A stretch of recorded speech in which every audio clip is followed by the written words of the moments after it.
الحمد لله وحده نستعينه ونستغفره ونؤمن به ونتوكل عليه نعوذ بالله من شرور أنفسنا وسيئات أعمالنا من يهده الله فلا مضل له ومن يضلل فلا هادي له أشهد أن لا إله إلا الله وأشهد أن محمدا عبده ورسوله Bütün olamlarni yo'qdan bor qilgan, shu olamni ichida aziz-u mukarram inson zotidan qilib yaratib, aql ne'matini, iymon ne'matini berib, o'zini tanitib, o'ziga ibodat qildirib qo'ygan Robbil alaminga beadad shukronalar, ikki olamni sarvari Muhammad Mustafa sallallohu alayhi va sallamga durudlar, salovatlar bo'lsin.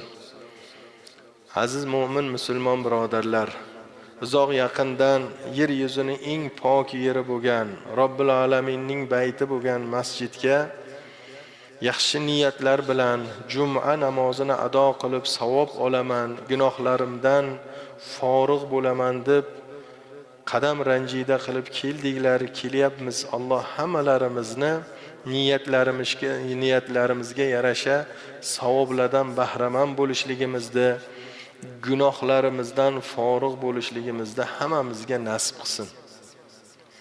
Jumaning eng ulug' bir fayzlaridan biri bu kunda ilm o'rganamiz.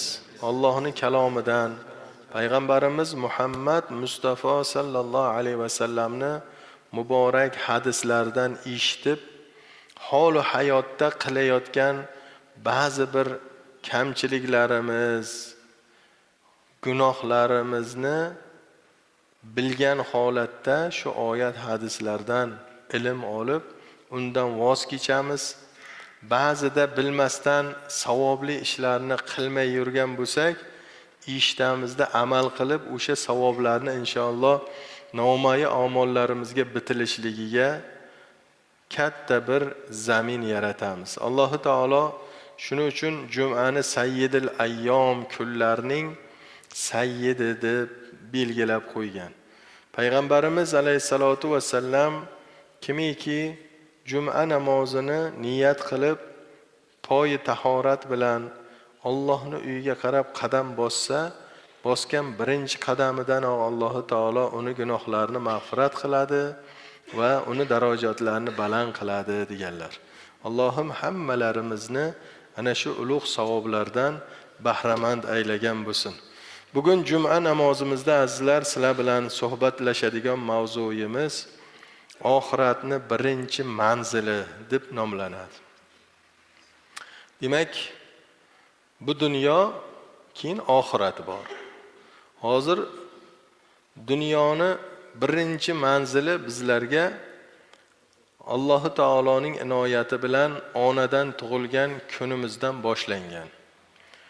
Endi bu dunyo o'tadi, oxiratni birinchi manzili jonimiz chiqqandan keyin olib borib qo'yiladigan qabrdan boshlanadi. Alloh taolo inson farzandlarini 4 bosqichda hayot bilan siylagan.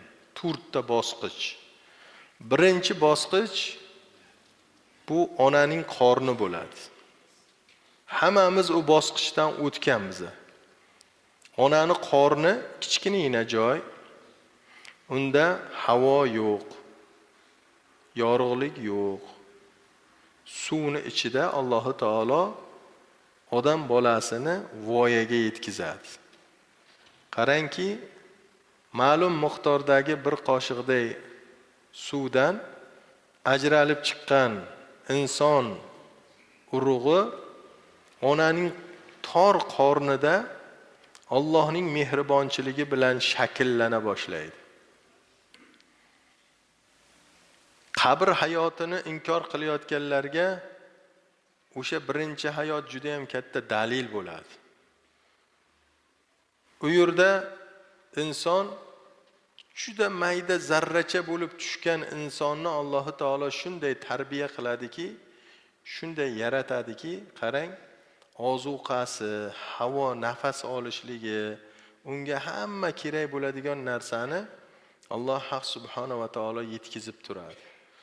Suvni ichida, o'sha ona qornida ma'lum muddat 9 oy voyaga yetganicha Alloh taolo unga hamma a'zolarini paydo qiladi. Biz insonni alaqdan yaratdik. Keyin uni mudg'aga aylantirdik. Mudg'a bir tishlam go'shtga aytiladi.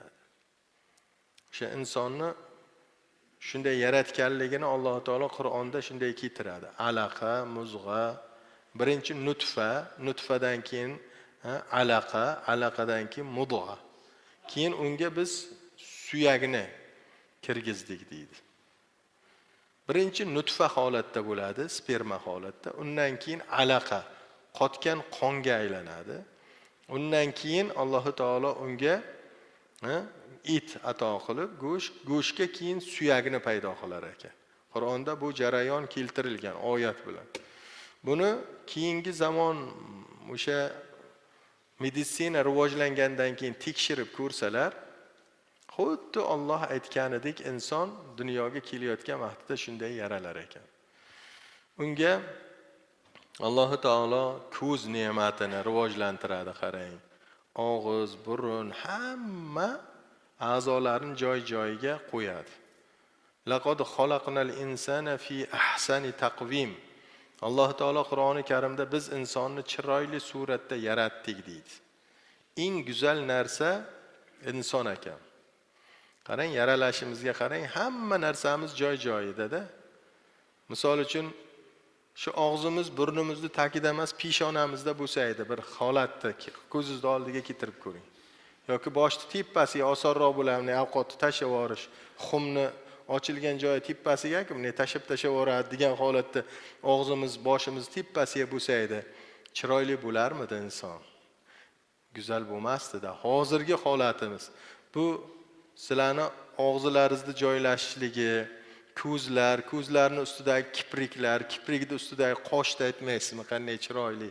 Inson eng go'zal narsa-da, o'zi yaratilgan narsalarning ichida eng go'zal narsa inson bo'ladi.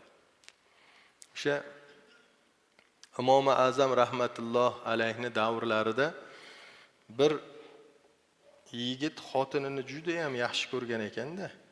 Juda ham yaxshi ko'rib, bilar bilmas bir gap og'zidan chiqib ketibdi uni. Oyga qarabdi-da, oyga qarab turib, agar sen ana shu oydanda go'zal bo'lmasang, sen ushtaloqsan debdi. Og'zidan shu gap chiqib ketibdi. Bu xotinam, kelinchagam ahli ilmni qizi ekan.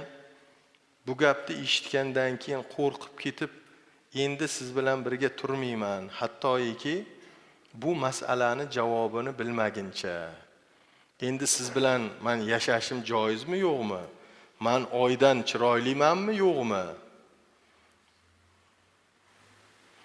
Bu yetib borib, hattoki podshogacha yetib boribdi. Ayollarni, o'sha yerdagi ulamolarni, qozilarni, fatvo muftiylarni hammasini to'dalab podshoh savol beribdi. Endi bu savolni tashabdi. Bu xotiniga shu gapni aytib qo'yibdi. Agar sen oydan go'zal bo'lmasang, ushtaloqsan, shunchalik go'zalsan sen. Agar go'zal bo'lmasang, ushtaloqsan deb qo'yganda, bu oydan go'zalmi yoki go'zal emasmi desa, hamma ulamolar bu masala og'ir masala bo'libdi. Oy go'zalda baribir debdi. Osmonga shunday nur sochib turadi. Oyning go'zalligi go'zal baribir. Desa, shu yerda Imom Azam rahmatulloh alayhi bir shogirdlari kelib, o'zlari yosh bo'lgan ekanlar. Yo'q. U oydan go'zal degan ekanlar. Shuncha ulamolar oy go'zal deyapti. Sen nima uchun bu oydan-da go'zal deyapsan?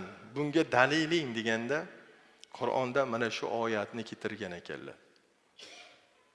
Laqad xalaqnal insana fi ahsani taqvim. Biz insonni eng chiroyli suratda yaratdik. Alloh aytayapti. Oyni chiroyli suratda yaratdik demayapti. Insonni biz chiroyli suratda yaratdik deyapti. Demak, inson chiroyli, Alloh chiroyli deyapti. deganda, demak, demak inson hamma narsadan go'zal ekan, chiroyli ekan. Inson ana shunday chiroyli xilqatda yaratilgan. Birinchi hayot onaning qorni bo'ladigan bo'lsa, azizlar, hammamiz yashab bo'ldik uni. U yerdan yorug', keng bo'lgan mana bu hayotga chiqdik. Alloh taolo onani qornidan tug'ilgandan endi qarang, o'pka ishlashni boshlaydi, nafas olishni boshlaydi, ko'z ko'rishlikni boshlaydi, hamma jarayon ishga tushadi. Birdaniya o'sha yorug' hayotga kelishlik bilan ishlamay turgan, ko'z ko'rmay turgan ko'z ko'rishni boshlaydi. Nafas olmay turgan burundan o'pkalar ishlamay turuvdi, ular ishlab ketadi. Bu ham mo'jizada. Bunday olib qaraydigan bo'lsak, qanday bu narsa, bu juda ham katta jarayon bu narsa. Allohning haqiqiy mo'jizasi. Yig'lab dunyoga keldik. Nimaga chaqaloq yig'laydi desa, ulamolarimiz aytar ekanlarki, u o'sha hayotidan voz kechishligini xohlamaydi. Onamizning qornidagi hayot eng zo'r hayot ekanda. Rizqni o'ylamaysiz, bala-chaqani o'ylamaysiz, xavf yo'q, xatar yo'q, zo'r hayot-ku. O'sha hayotdan voz kechishkisi kelmaydi. Shuning uchun inson norozi bo'lar ekan. Bu hayotdan endi qanaqa joyga chiqyapman? Kelajak nima bo'ladi? Hozir bu dunyoga chiqishlik.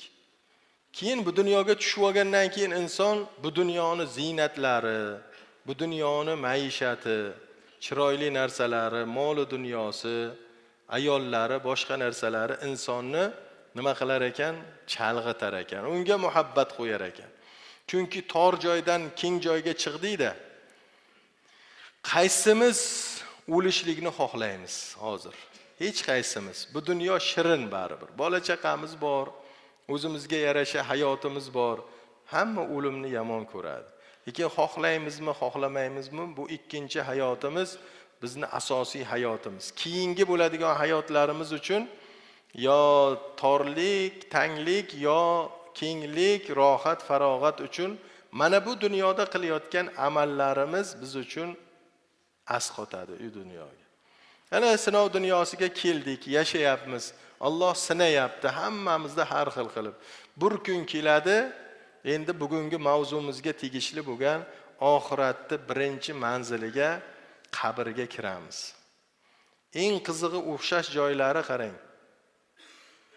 Nafassiz, nafas olmagan holatda, ko'zimiz ko'rmaydi, hech narsamiz eshitmaydi, bu dunyoga keluvdik-ku. To'g'rimi? Bu dunyoga kelib nafas olishlikni boshlavdik. Ko'zimiz ko'rishni boshlavdi. Endi bu dunyodan ketishligimizda ham xuddi birinchi kelayotgan vaqtimiz oldin qanday bo'lsak, xuddi shunday holatda ketar ekanmiz. Bu ko'zlarimiz ko'rishdan to'xtar ekan, o'pkamiz nafas olishdan to'xtar ekan. Oxiratga, qabrga, yana tor joyga kirayotgan vaqtimiz. Bu dunyodan ko'ra torroq joyga, jasadimizga yarasha tor bo'ladi-da endi u. Qabrimiz shunaqa. Onani qorni ham jasadimizga yarashaydi, yashagan joyimiz. Kirayotgan qabrimiz ham jasadimizga yarasha torgina joy bo'ladi. U yerga ham nafas olmagan holatda, ko'zlarimiz ko'rmaydigan holatda, tanamiz yaxday holatda kirib boramiz. Ana shu oxiratimizni birinchi manzili bo'ladi. Shu haqida inshaalloh suhbatlashamiz. U hayot, demak, mana bu hayotimizdan ko'ra uzunroq bo'ladi. Onani qornidagi hayotimiz 9 oy bo'lgan bo'lsa, bu hayotimiz u hayotimizdan ko'ra uzunroq. To'g'rimi? Yashayapmiz-ku. 9 oydan ko'ra ko'p yashadikmi? Endi bu dunyoda 100 yil yashaydigan bo'lsak ham, yana tor joyga kirganimizda u barzax olami deyiladi, qabr olami, u bu hayotimizdan ko'ra juda uzun hayot bo'ladi. 1000 yil, 2000 yil, 3000 yildan beri yer yuzidan yaratil Odam alayhisalomdan beri Odam alayhisalom qabrda yotibdilar-da, qancha bo'ldi? Bilmaymiz hech qaysimiz. Demak, 1000 yillab yotgan o'sha torgina qabrda yotgan insonlar bor. Tuproqqa aylanib yotgan insonlar. Shu qabrimiz bizning yer bo'ladi. Endi qabr yo'q bo'lib ketgan-ku degan narsa xayollaringizga kelsa, u kelmasin. Yerga ko'mildikmi, yer biz uchun qabr bo'ladi. Ana shu yerni tagida yotamiz. Endi to qiyomat qoyim bo'lib, Alloh taolodan izn bo'lib tur endi deb xitob bo'lganda hamma yerdan bosh ko'tarib, xuddi mana bahorda hozir yomg'ir yog'di-yu, yerdan maysalar, yo'q narsalar ko'm-ko'k bo'lib unib chiqyapti-ku. Ana shu oxiratda ham hammamiz yana qayta boshladan xuddi shu shakli shamoyilimiz bilan hattoki nusavviya banana deydi Alloh taolo, barmoq izlarimizni joyiga qo'yib Alloh taolo tiriltirar ekan. Barmoq izlaringni joyiga qo'yaman degan Alloh taolo. Nima uchun shunday deyilganini hozir biz aqlli insonlar bilamiz. Pasportingizga nimangizni oladi, borib qo'lingizda nima qiling deydi? Barmoq iziz. Chunki necha million odam bo'lib yashayotgan bo'lsa, yer yuzida yashagan bo'lsa, hech kimni barmoq izi bir-birinikiga tushmas ekan. Alloh shunday yaratgan. Shuning uchun barmoq izizni, ko'zingizda nurini olinadi. Demak, u hayotda o'sha barzax olamiga kirganimizdan keyin ko'proq yashaymiz. Endi o'sha hayotga qarab ketayotgan ekanimiz hammamiz. Yaqingina qolgan ekan, ozgina qoldi. Hammamiz bu dunyodan yashab o'tib ketamiz. Ma'lumki inson to haq taologa yo'liqquncha turli bosqichlarni bosib o'tadi. Bu bosqichlarning eng avvali mana dunyo hayoti. Ko'rdik buni. Onani qornini ko'rdik, dunyo hayotini ko'ryapmiz. Bu dunyo hayoti qancha uzoq bo'lmasin, aslida juda ham kam. 90 ga kirgan odamdan so'rang, kechagina bola edim, chopib yuruvdim, bugun deydi, mana shu yoshga yetib qoldim deydi. Kechagina maktabga o'qib yuruvdik, bugun qarang, yoshimiz falon yoshga yetib qoldi. Hayot shunday tez o'tib ketyapti. Uni kunlari, bu dunyoni qancha kunlari ko'p bo'lmasin, soatlari ko'p bo'lmasin, juda tez o'tib ketaveradi. Aqlli inson ana shu dunyodan Robbisi bilan uchrashadigan kun uchun albatta tayyorgarlik ko'radi, zaxira tayyorlaydi. Ziyonkor inson esa nafsi havosiga beriladi-yu, Allohdan faqat orzu umid bilan amalsiz, men jannatga tushaman deb o'zini shaytoni nafsi havosi allab qarabsizki qabrgacha borib qolganini bilmay qoladi. Shuning uchun payg'ambarimiz sollallohu alayhi vasallam muborak hadisda marhamat qilib aytdilar: "Ig'tanim khamsan qabla khamsin." 5 narsadan avval 5 narsani g'animat bilinglar. Ya'ni qadriga yetinglar dedilar. 5 ta narsa kelishidan oldin 5 ta narsani qadriga yetinglar deyaptilar. Ular nimalar? Shababaka qabla haramik. Birinchisi, qarrilik kelishligidan oldin yoshligingizni qadriga yeting. Bizada bir gap bor. Nima deyiladi? Yoshligingda o'ynab kulib qol deydi. Vaqt borida deydi, otingni qamchila deydi. Buni insonlar ikki xil tushunadi. Yoshligingda o'ynab kulib qol degan narsani bilgan gunohing, ma'siyatingni qilib olgin. Ertaga bu narsa ketib qolgandan keyin qilolmay qolasan. Yoshligingda kuching ko'pmi, yigitmisan, o'shandan foydalanib qol. Qancha ko'p foydalanib qolsang, ertaga qariganingdan keyin yaramay qolasan.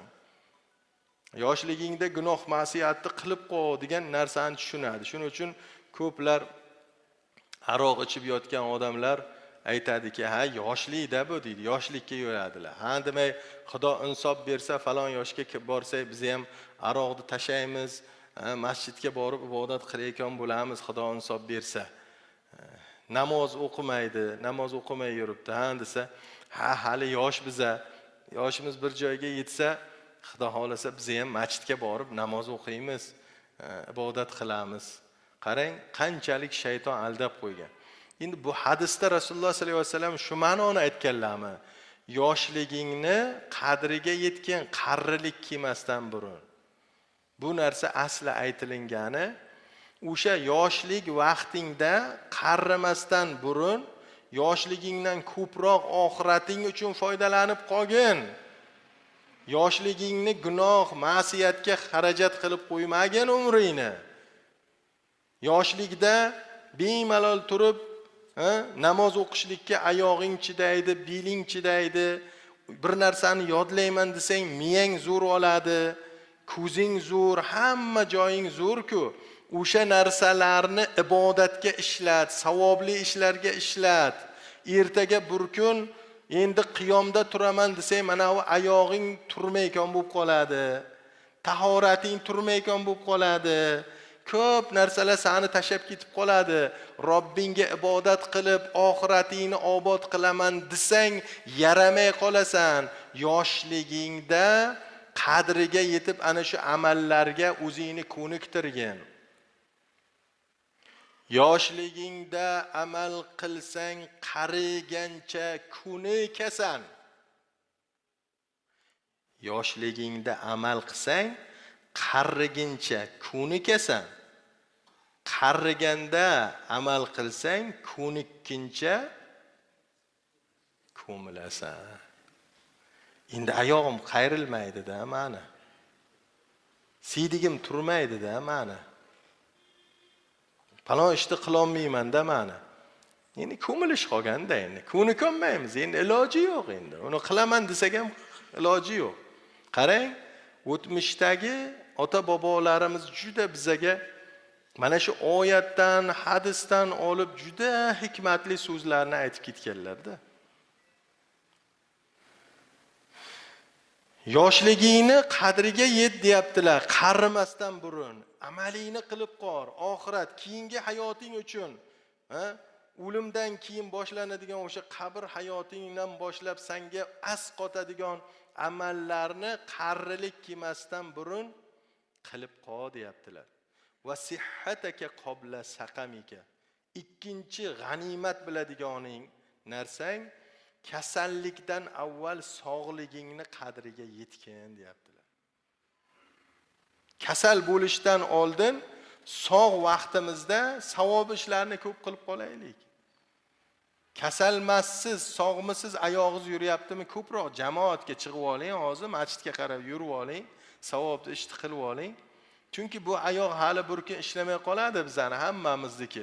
Chiqaylik desak ham chiqolmayotgan holatga kelib qolamiz. Mana bu ko'rayotgan ko'zimni hozir ko'proq Qur'on o'qishga bir foydali, qabrga kirganimdan keyin men najot beradigan narsani o'rganishlikka ko'proq ko'zimni tikishim kerak ekanda, tikishimiz kerak ekanda. Bu ko'z ko'rmay qolar ekan ha demak, o'cha ekan bu ko'z.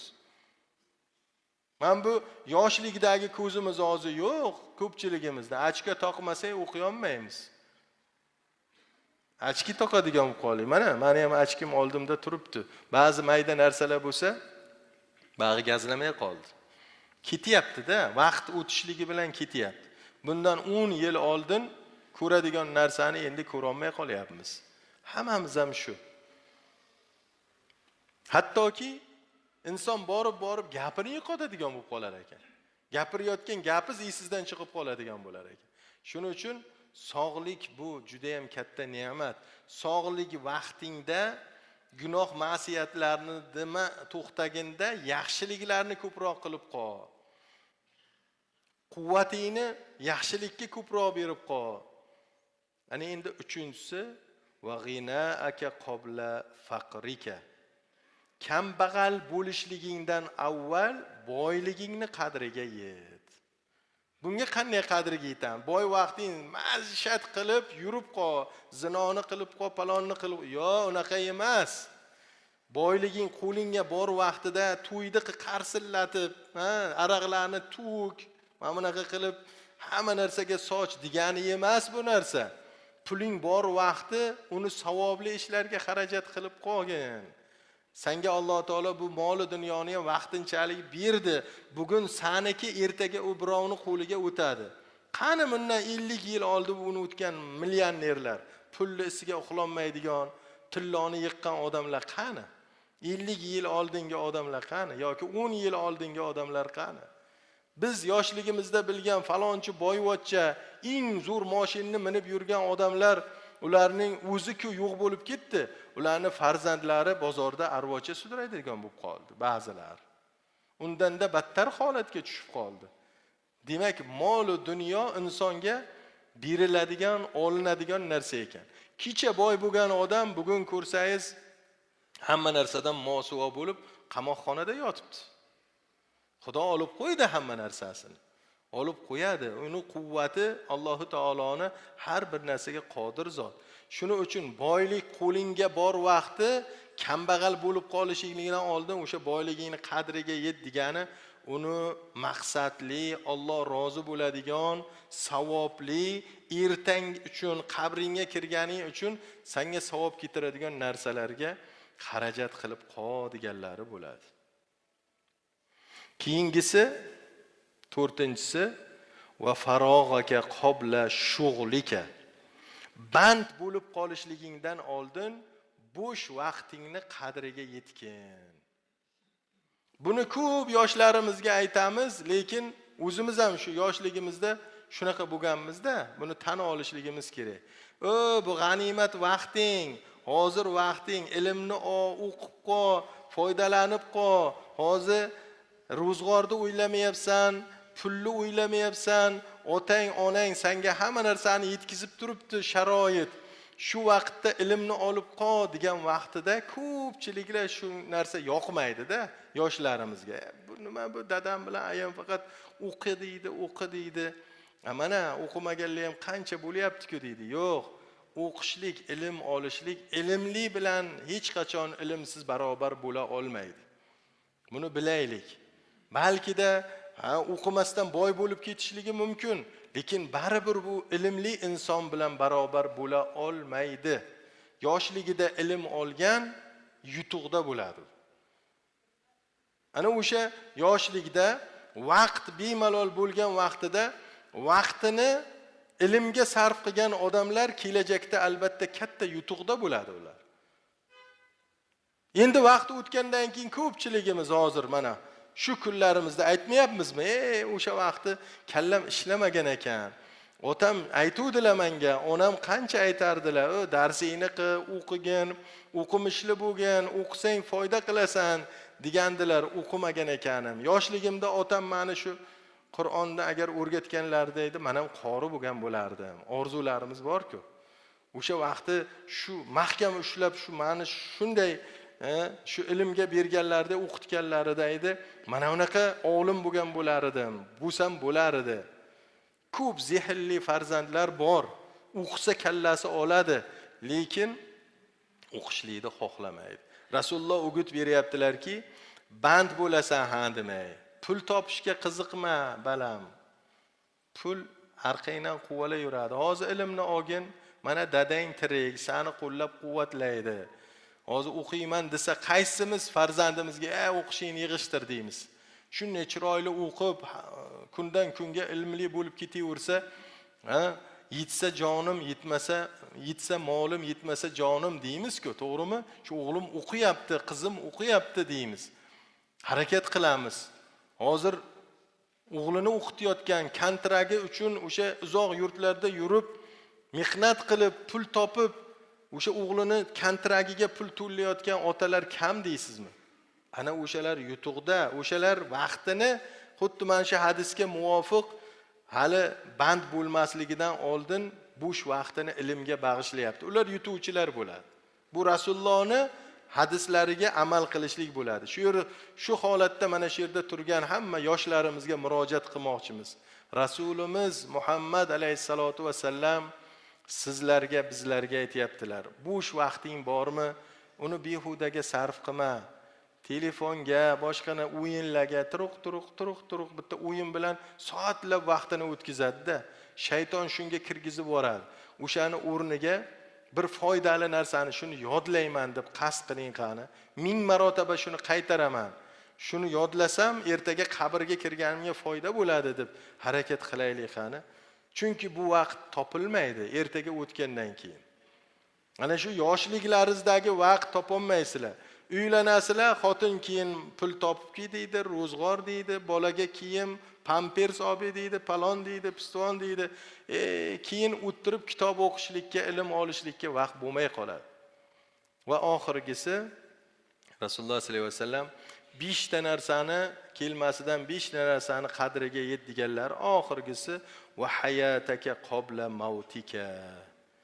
O'lim kelishligidan avval hayotligingni qadriga yet.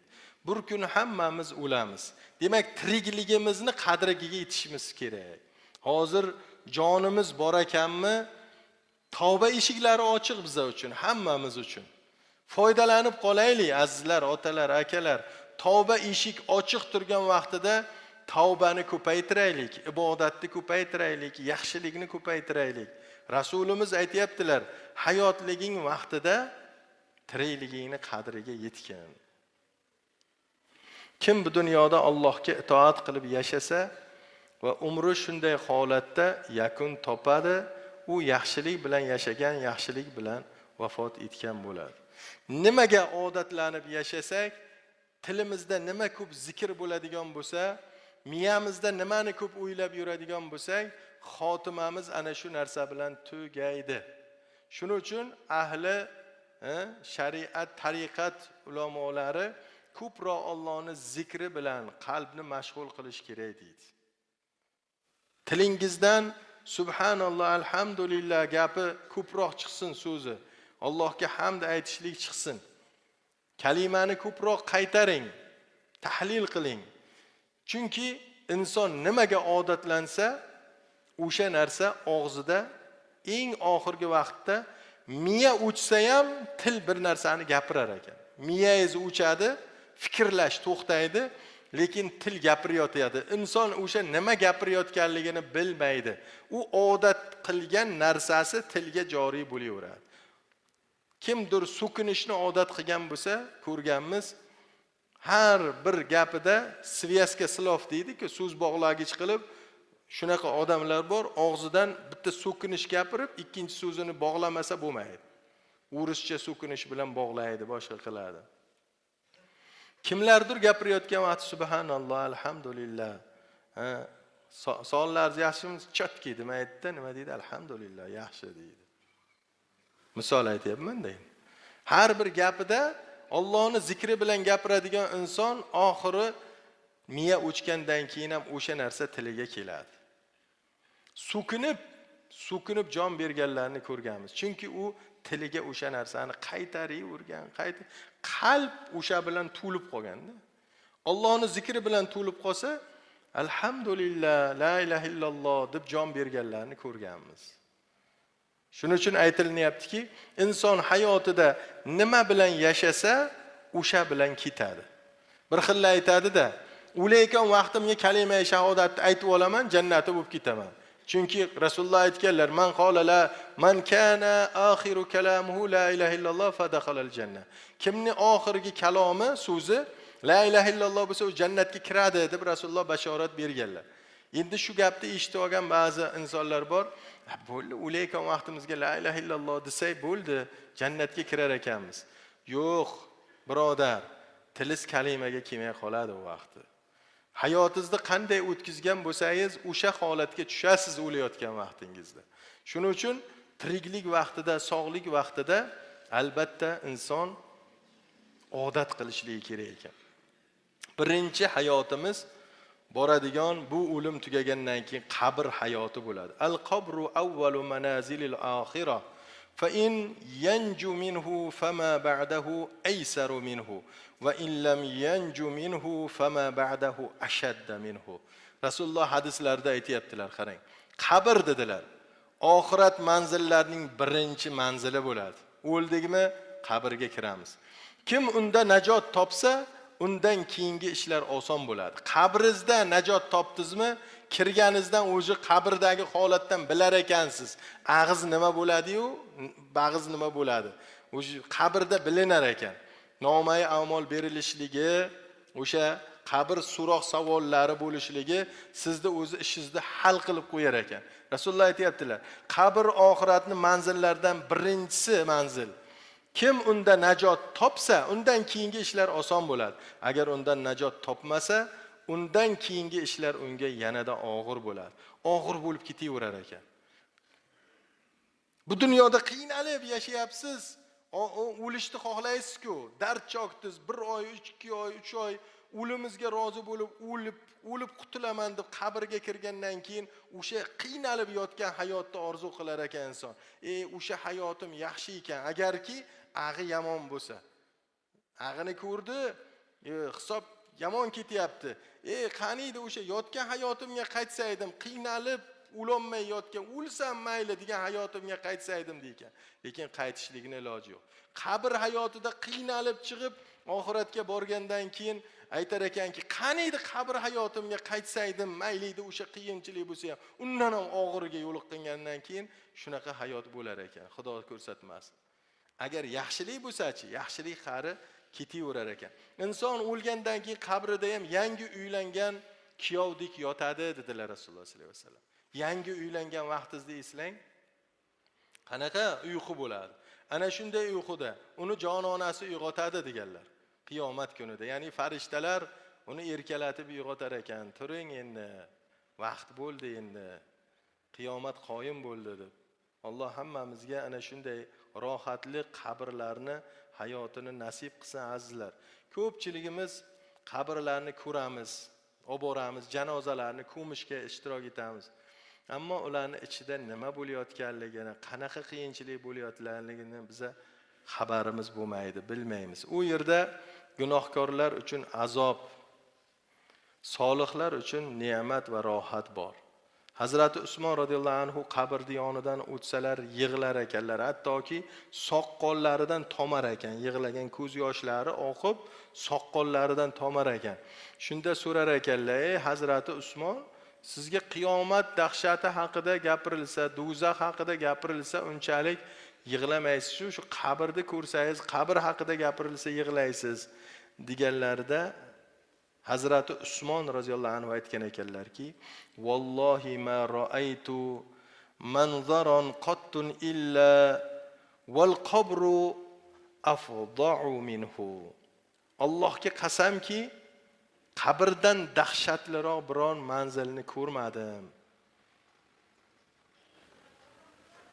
Qiyomat kunida odamlar yonimda bo'ladi. Mendan boshqa ham odamlar bo'ladi-da. Do'zaxga tushsam ham yonimda do'zaxiy odamlar bo'ladi, lekin qabrda bir o'zim bo'laman. Hech kim bo'lmaydi. Ana shundan men qo'rqaman der ekanlar. Azizlar, dunyoning lazzatlari qanchalik go'zal ko'rinmasin, har bir insonni albatta qabr kutib turibdi. Ilojimiz yo'q. Qanaqa insonlar yashayamayapti, o'tmayapti, bu dunyoni tark qilmayapti. Hamma bu dunyoni tashab ketadi. Usmon ibn Affon radhiyallohu anhu kabi buyuk sahobalar ham qabrni eslab yig'laganlar. Demak, biz ham dunyoga aldanib qolmasdan qabrimizni oxirat uchun tayyorgarlik ko'rishligimiz, yaxshi amallarni ko'paytirishligimiz kerak. Bu dunyo oxiratning ekinzori. Ekyapmiz, hammamiz ekyapmiz hozir dunyoda. Ekinimiz nima edi desa, bu amallarimiz, qilayotgan ishlarimiz. Bugun mana bitta yaxshi amalni ekdik. Mana juma namoziga keldik. Inshaalloh mana shu amalimiz chiroyli ekinimiz. Bizlar uchun foyda beradigan ekan. Ana shunaqa ekinlarni ko'proq eksak, oxiratda albatta bu narsani o'zimiz urib olamiz, ko'ramiz, buni foydasini o'zimiz ko'ramiz.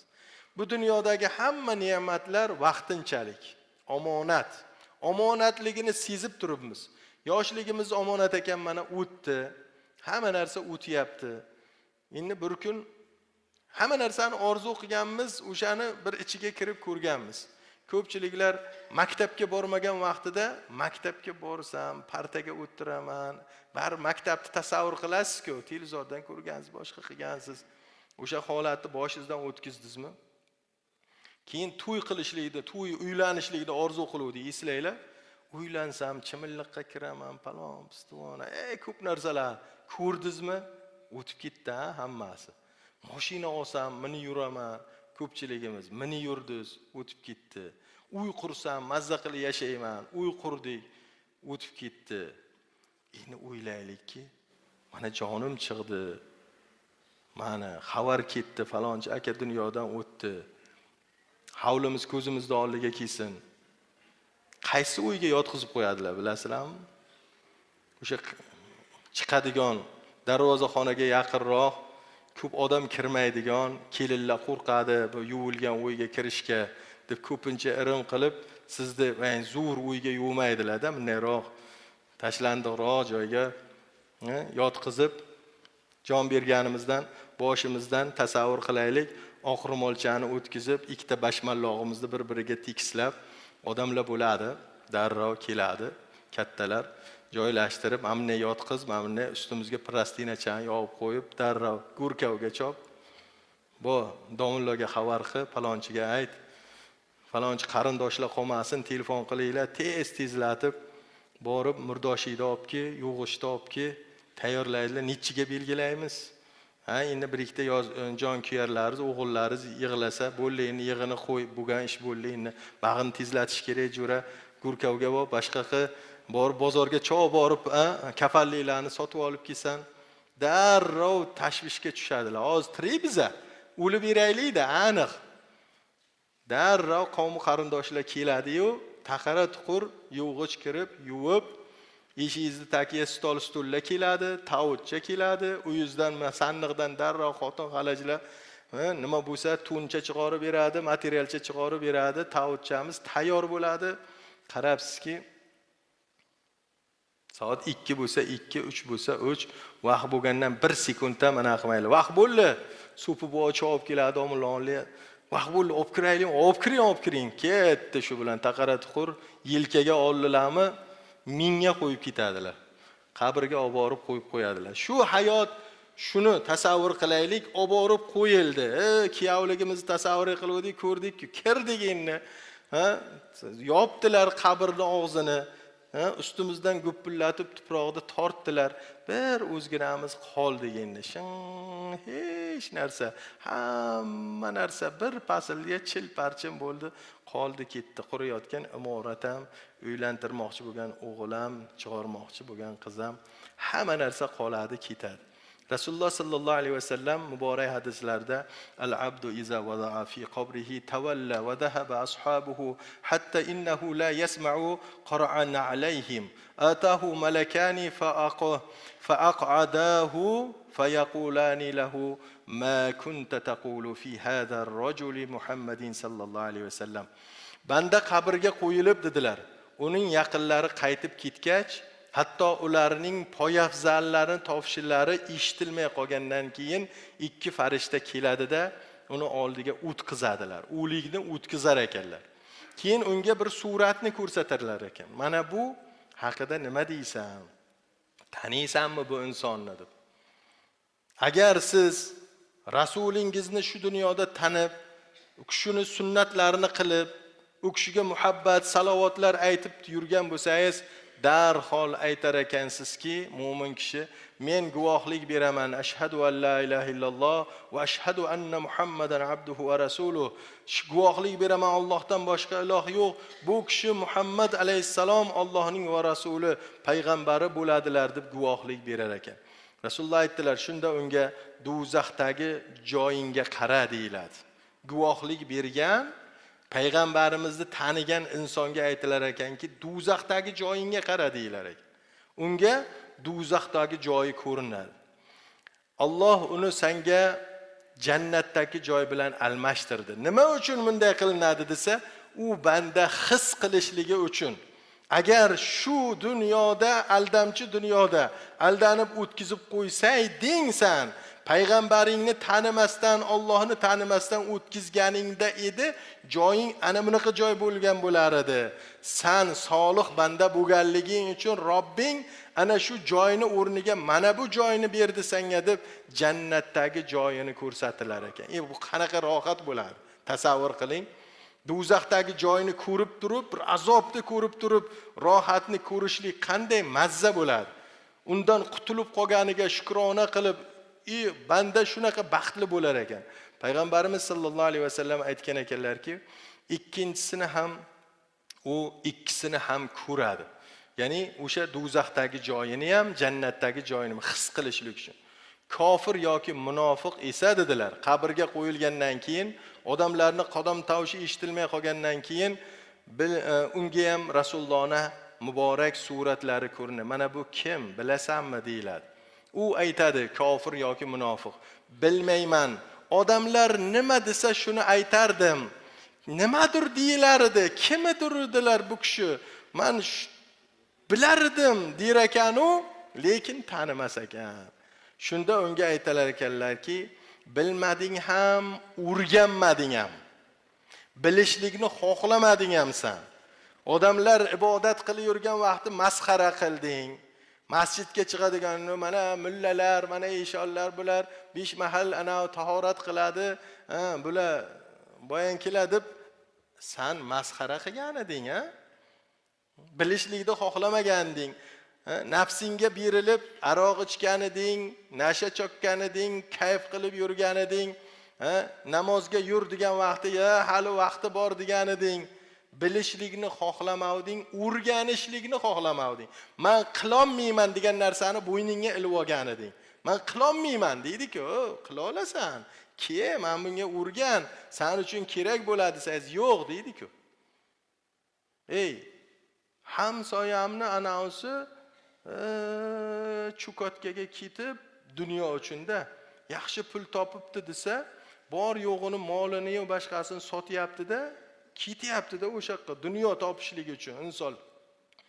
Shu dunyoni bir pulini topishlik uchun bilmaydi qanaqa joy, qayerga boradi, qanaqa azoblar ko'radi, nima bo'ladi, bilmaydi. Shu dunyoni manfaatini topishlik uchun tavakkal qilyapti-da, hamma narsasini borini ham berib ketyapti. Lekin oxirat masalasiga kelsa, qilolmayman deyapti-da. Oxiratingga kerak bo'ladi mana shu narsa. Juda katta sani tijorat bu narsa. Tijorat deyilgan Qur'onda ham Alloh taolo oxiratni tijorat degan, savdo sotiq degan. Bu dunyoni evaziga, bu dunyodagi mashaqqatlarni evaziga oxiratda tijorat qilib, oxiratimizni rohatini biza sotib olamiz. Sahar mardonlarda turib tahorat qilasiz, tijorat qilyapsiz siz o'zingiz uchun, oxirat uchun. Vaqtingiz shaytoningizning yeb Qur'on o'qishni o'rganyapsiz, tijorat qilyapsiz. Nafsi havoga berilmasdan, boshqa narsalarga chalg'imasdan oxirat uchun tijorat qilyapsiz. Unga yaramayman deydi. Qarang, farishta aytar ekanki, sen bilmading ham, o'rganmading ham, bilishni xohlamading. So'ng uni ikki qulog'i o'rtasiga temir bolg'a bilan uriladi. U shunday qichqiradiki, uni inson jinlardan boshqa hamma hayvonlar boshqalar eshitadi dedilar. Qabr manzili insonlardan payg'ambarimiz sollallohu alayhi vasallam haqlaridagi iymon, dunyodagi e'tiqod so'raladi birinchi kirganda. Shuning uchun bu dunyoda haqiqiy iymon bilan yashab, payg'ambarimiz sollallohu alayhi vasallam muborak sunnatlariga amal qilishligimiz kerak. Shu bilan birga boshqa sahih hadislarda qabrdagi kishidan Robbing kim, dining nima, payg'ambaring kim, ibodating bormi, hujjating bormi, namozing bormi deb so'raladi deyilgan. Ana shu so'roqlardan, namozdan, ibodatdan o'tadigan bo'lsa, inson demak imtihondan o'tgan bo'ladi. Ahli sunna val jamoa e'tiqodiga ko'ra qabr azobi haq. Bizning e'tiqodimiz ahli sunna val jamoa. Qabr aniq bor deb e'tiqod qilamiz. Qur'on oyatlarida ham, sahih hadislarda ham bu haqida aniq hujjat dalillar bor. Alloh taolo bu qabr azobini bo'lishligini biz va sizlarga o'zini oyai karimalarida ham marhamat qilib qo'ygan. Rasululloh sollallohu alayhi vasallam Madina qabrlarining birining yonidan o'tayotganlarida ikki qabrga qarab bular azoblanyapti dedilar. Katta gunohi uchun emas, balki biri siydigidan saqlanmas edi, ikkinchisi chaqimchilik qilib yurardi dedilar. Ikkita gunoh insonni qabr azobiga sabab bo'lar ekan. Birinchisi siydigidan saqlanmas edi. Kim siydigidan saqlanmaydi, bilasizlarmi? Tahoratni bilmaydigan inson siydigidan saqlanmaydi. Bu siydigidan saqlanmaydi degan narsani ortida tahorat, namoz, ibodat hammasi yotibdi. Shuni bilib olaylik. Faqat siydigidan saqlanmaslik ekan deb o'ylamaylik. Bu siydigidan saqlanmaydigan inson tahoratni bilmaydigan. Tahoratni bilmagan odam namozni bilmaydi. To'g'rimi? Ketdi degani, u hech narsasi yo'q degani. Ikkinchisi namima, chaqimchilik bilan insonlarni o'rtasida bo'ladigan gunohlarni boshi bo'lgan, insonlarni haqqi bo'lgan, chaqimchilik, dushmanlik, adovat, odamlar o'rtasida adovat bo'ladigan narsani boshlab beradigan narsa chaqimchilik bo'ladi. ham birinchisi CDdan saqlanmaslik, Allohning haqqi ibodatdan to'ssa, ikkinchi azob bo'ladigan narsaga sabab chaqimchilik bu insonni nima qiladi? İnsonlarning o'rtasidagi yaramas ishni qilishligiga sababchi bo'ladi. Va Alloh taolo Qur'oni Karimda shuning uchun siz u bizlarda qabr azobidan ogohlantirib ehtiyot bo'lishimizni buyurgan.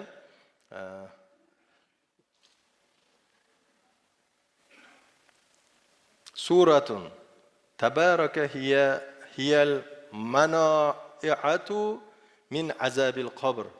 Taborak surasi qabr azobidan man qiluvchi deb Rasululloh sollallohu alayhi vasallam marhamat qilgan ekanlar. Mulk surasini shuning uchun ko'p ulamolarimiz har kechada boshidan oxirigacha o'qishlikni odat qilgan ekanlar. Vaqtimiz bo'ladigan bo'lsa azizlar, har kecha Mulk surasini o'qishligimiz kerak. Chunki Mulk surasi qabr azobidan saqlashligiga sababchi bo'lar ekan. Payg'ambarimizning hadislarida bu sahih hadis kelgan ekan.